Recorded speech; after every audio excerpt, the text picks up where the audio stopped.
Health का number जो है आपको प्रोवाइड की जाएगी। वो कुछ बंदे बैठे हुए हैं, एक दो कुर्सी और मंगवा लेंगे, मुझे तो वैसा ही भी है। जी अस्सलाम वालेकुम all of you, thank you for all respectable worthy participant जिन्होंने पार्टिसिपेट किया।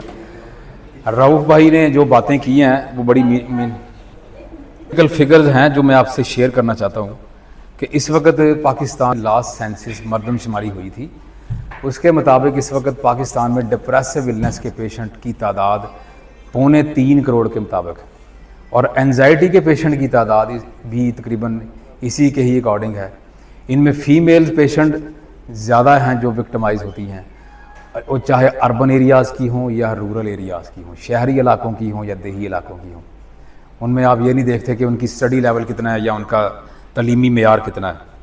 तो लास्ट टाइम मैंने आज से महीना डेढ़ महीना पहले भी मैंने लेक्चर डिलीवर किया था, तब मैं 20 मिनट या हार्डली 15 मिनट निकाले थे। तो तब मैंने ये शेयर की थी, उस वक्त सुसाइडल डे था शायद या गालबन। तो दुनिया में हर 30 सेकंड के बाद एक बंदा सुसाइड करता है, हर 30 सेकंड के बाद एक बंदा अपनी जान से हाथ धो बैठता है। मैं रऊफ़ भाई ने एक चीज़ की तरफ निशानदही करवाई कि किसी को फॉरगिवनेस, पार्डन मी, अपोलोजाइज़ करना कैसा है। अब चूँकि ये रिलीजियस एस्पेक्ट्स आ जाते हैं इसमें, तो हम सब लोग इस्लामी माशरे से बिलोंग करते हैं, हम मुसलमान हैं।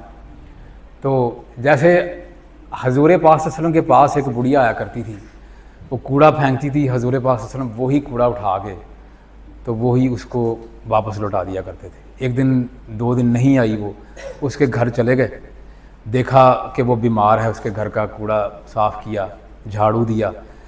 आज 1400 साल गुजरने के बाद हमारे जो जदीद तरीन साइकेट्रिस्ट, न्यूरो साइंटिस्ट इस नतीजे पे पहुँचे हैं, इसको हम री इन्फोर्समेंट कहते हैं। एक बच्चा सीढ़ियाँ चढ़ रहा, माँ उसको रोकती है दिन में 14 बार, मत करो, ये ना करो, इस चीज़ को हाथ मत लगाओ, ये नहीं करना, बाहर नहीं जाना। 14 बार एवरेज एक माँ एक बच्चे को रोकती है। हम ये कहते हैं कि आप बच्चों को ये मत करो वाला वर्ड कम कर दें, आप इसे कहते हैं री इन्फोर्समेंट। तो हजूर पाक ने यही री इन्फोर्समेंट तो 1400 साल पहले पढ़ा दी थी। तो मैं रऊफ़ बात का जवाब देना चाहूँगा कि हम मेरे जितने भी फॉरेन ऑथर्स हैं PhD के न्यूरो साइंसिस के, उनमें एक भी मुसलमान नहीं है। हमारी स्पिरिचुअल साइकेट्री या स्पिरिचुअल साइकोलॉजी अगर लेके चलें तो शायद हमें आधी बुक्स चेंज करनी पड़े। तो मैं तो सीधी सी बात है कि हम अगर, अब ये भी एक डिबेट चलती है जी कि जो दीन से दूरी होती है वो बंदा ही लगता वो डिप्रेसिवनेस का या मेंटल हेल्थ इश्यूज का शिकार होता है, ऐसा नहीं है।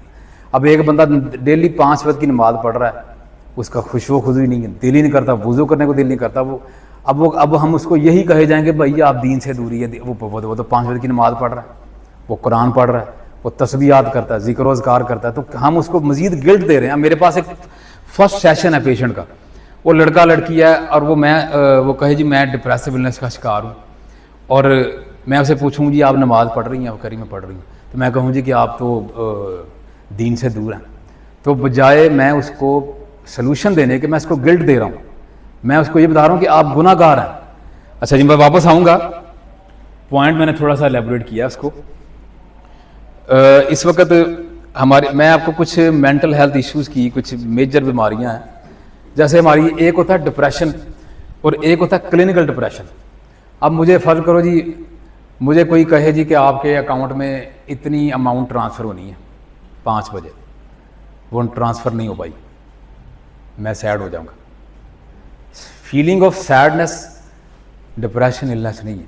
डिप्रेशन क्या है और एंजाइटी क्या है? हमारे कोई भी बंदा किसी भी प्रॉब्लम का शिकार होता है ना, हम उसको कहते थे इसको डिप्रेशन हो गया। Man live in their past, he is depressed. If a man live in their future, he is anxious. If a man live in their present, he is fine. अगर कोई बंदा माजी में रहता है तो वो डिप्रेशन का शिकार है, अगर कोई बंदा फ्यूचर में रहता है तो वो एंजाइटी का शिकार है, और अगर कोई बंदा हाल में खुश है तो वो अपनी ज़िंदगी में अच्छे वक्त का तयन कर रहा है। डिप्रेशन होता है माजी को याद करके, मुझे अपनी पुरानी बातें याद आती हैं, पुराने दोस्त, रिश्ते, दोस्त, अहबाब, अजीज़ो कारब जिनके साथ मैं जुड़ा था। जैसे किसी की अब बीरीवमेंट पीरियड होता है, जैसे किसी का अजीज़ माँ बाप फोत हो जाएं, जिसे हम 40वें का वक्त कहते हैं कि जी 40 दिन तक हम उस सदमे से ही बाहर नहीं आ पाते, उसे हम कहते हैं, बिल्कुल हो सकती हैं, उसे हम मिक्स डिप्रेशन डिसऑर्डर कहते हैं। DSM के अकॉर्डिंगली डायग्नोस्टिक और स्टैटिस्टिकल मैनुअल 2022 का जो नया रिवीजन है उसमें डिप्रेशन और एंजाइटी सेम टाइम में हो सकती हैं, लेकिन उनमें से कोई एक ज़्यादा होती है आपके अंदर। Yes, it's all depend on the sign symptoms and the various kind of the evaluation पर डिपेंड करता है। अच्छा, मैं बता रहा था कि डिप्रेसिव इलनेस की, अब एक बंदा लगातार 2 महीने तक सैड रह रहा है, वो अपनी इर्द गिर्द के सराउंडिंग से कटा हुआ है, वो माशरे से अपने रीज़ो कारब बहन भाइयों को बुलाना छोड़ दिया, उसने अपनी कीमती चीज़ें लोगों के हवाले कर दी हैं, उसने लोगों से शेयरिंग करना कम कर दी, अपनी पसंदीदा काम करने बंद कर दिए हैं।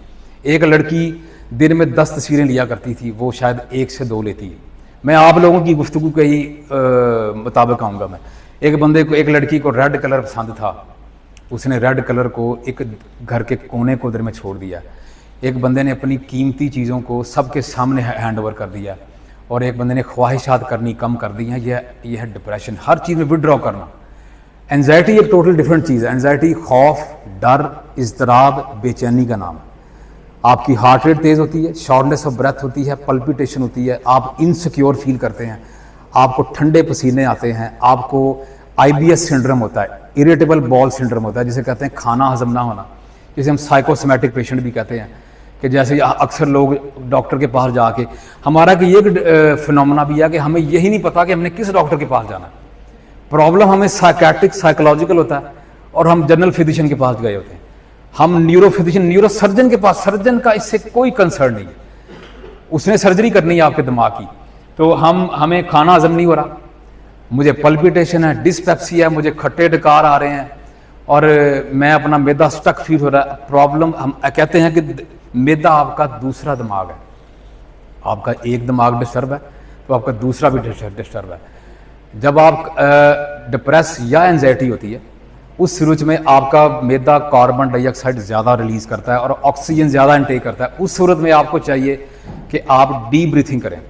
अब मैं अक्सर अपने पेशेंट्स को एक चीज़ बताता हूँ, that is very important thing I have discussing with you. My clinical trials, I have 11 years of experience regarding every kind of the mental health patient, चाहे वो ड्रग अब्यूज़ के हों, चाहे वो बाइपोलर हों, डिप्रेशन हो, एंजाइटी हो, लड़का हो, लड़की हो, मियाँ बीवी हों, वो बच्चा है, बूढ़ा है। सुसाइड करने वाले पेशेंट ज़्यादातर 15 से 25 साल के बीच में होते हैं, या 55 से 65-70 साल के बीच में, वो लोग ज़्यादा सुसाइड करते हैं। आपने देखा होगा रोड एक्सीडेंट ज़्यादातर 15 से 25 साल के लड़कों की वजह से ज़्यादा होते हैं। वो 100 की स्पीड पे जाके घर जाके आराम से बैठे होते हैं, कुछ भी नहीं करना। सुसाइड की मैं आपको बता रहा था कि मैं अपने क्लिनिकल ट्रायल शेयर कर रहा हूँ। अब जब एक बंदे को एंजाइटी हुई है, जनरलाइज एंजाइटी डिसऑर्डर, डॉक्टर साहब आपने OCD का जिक्र किया, ऑब्सेसिव कंपल्सिव डिसऑर्डर हो, पोस्ट ट्रॉमेटिक स्ट्रेस डिसऑर्डर हो, जो किसी ट्रॉमा के बाद होता है, किसी इंसिडेंट के बाद होता है। मुझे किसी डाकू ने लूट लिया, डकैती हो गई, मर्डर हो गया, फायर आर्म के केस हों, आपके साथ कोई डिलेमा हो चुका हो, आपका किसी ने बिट्रे किया हो, किसी ने बेवफाई की हो, किसी ने ज्यादती की हो, in such all kind of the things आपको पोस्ट ट्रॉमेटिक स्ट्रेस डिसऑर्डर होता है। हम आगे चलेंगे कि अब जैसे मैं बताता हूं कि एंजाइटी को कंट्रोल करने के लिए हम क्या कर सकते हैं। दैट ये सबसे पहले आप क्लोज योर रिस्ट, आप अपनी इनको बंद करें। जिन लोगों को इश्यूज होता है कि जी मेरा मैदा डिस्टर्ब है, मुझे खाना हजम नहीं हो रहा, हम नॉर्दर्न एरियाज में जाते हैं, वहाँ अक्सर लोगों के गालों पे लालियाँ होती हैं। वो इस चीज़ की हुस्न की अलामत नहीं है, वो ब्यूटी की अलामत नहीं है, वो ऑक्सीजन लेवल के कम होने की अलामत है। वहाँ पे ऑक्सीजन लेवल कम होता है। वहाँ पे जाके हम अपने डॉक्टर को कहते हैं कि आप वहाँ पे डीप ब्रीथिंग करें तो आपको ऑक्सीजन का प्रॉब्लम नहीं होगी। अब हम कहते हैं ये 12 सेकंड में मुश्तमिल एक्सरसाइज है। जो बंदा डेली बेसिस पे साइकेट्रिक इश्यूज़ का शिकार है, हम उन्हें कहते हैं कि आप अपने फ्लोर पे बैठें, चौकड़ी लगा के, चारपाई पे, बेड पे, फ्लोर पे, wherever you feel convenient और फीजेबल, आप आंखें बंद करें, अपनी लाइफ के अच्छे ओकेजन को याद करें। 12 सेकंड पे मुश्तमिल ये एक्सरसाइज है। आप 4 सेकंड में अपने सांस को इनहेल करना है, 4 सेकंड में आपने होल्ड करना है लंग्स में, और 4 सेकंड में आपने उसको रिलीज करना है। ये देखें ज़रा,